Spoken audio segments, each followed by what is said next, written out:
वाल्मिक कराड का अमुक तमुक असा विषय नव्हता तो। संतोष देशमुख यांच्या हत्येमध्ये जे जे कोणी सहकार्य म्हणजे सहभागी असतील त्यातल्या एकालाही सोडणार नाही असे राज्याचे मुख्यमंत्री म्हणालेले आहे। SITनं या ठिकाणी त्यांचं काम दाखवलंय आणि त्याच्यामध्ये मला वाटतं कोणत्या गुन्ह्यात त्यांना घेतलंय काय घेतलंय हे मला माहिती नाही। वाल्मिक कराडला अखेर मोक्का लावण्यात आलेला आहे अशी माहिती समोर येते। तुम्ही प्रमुख मागणी केलेली होती त्या संदर्भात नाही, हे पहा, मी ही सभागृहामध्ये मागणी केलेली आहे। वाल्मिक कराड का अमुक तमुक असा विषय नव्हता तो। संतोष देशमुख यांच्या हत्येमध्ये जे जे कोणी सहकार्य म्हणजे सहभागी असतील त्यातल्या एकालाही सोडणार नाही असे राज्याचे मुख्यमंत्री म्हणालेले आहे।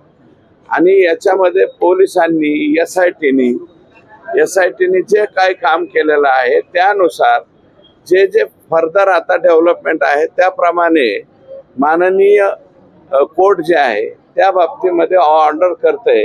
याच्यामध्ये ह्यानी मागणी केली त्यांनी मागणी केली किंवा काही याचा विषयच नाही।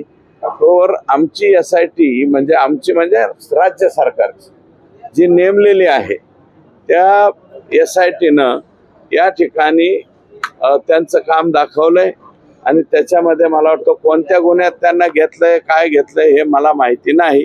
परंतु आता ह्याच्यामध्ये कोणालाही सोडणार नाही।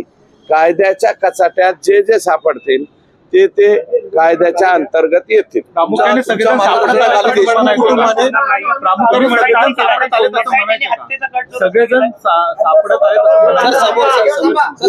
हे पहा, पोलीस यंत्रणा आहे।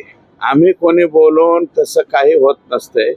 पोलीस यंत्रणा त्या ठिकाणी SIT जी नेमलेली आहे ती SIT प्रभावीपणे काम करते आणि त्यांनी नियमाप्रमाणे जे कडी जोडलेली असेल पोलिसांच्या कडीमध्ये जे जे लोक सापडतील ते लोक त्याच्यामध्ये येतील। आज तिथे काय घडलंय हे एक्झॅक्ट मला अजून माहिती झालेलं नाही। अजूनही कोर्टाच्या पुढे मला वाटतं अर्ज केलेला आहे SITने। एवढीच माहिती मला कळालेली आहे। पुढे काय झालं हे मला माहित नाही।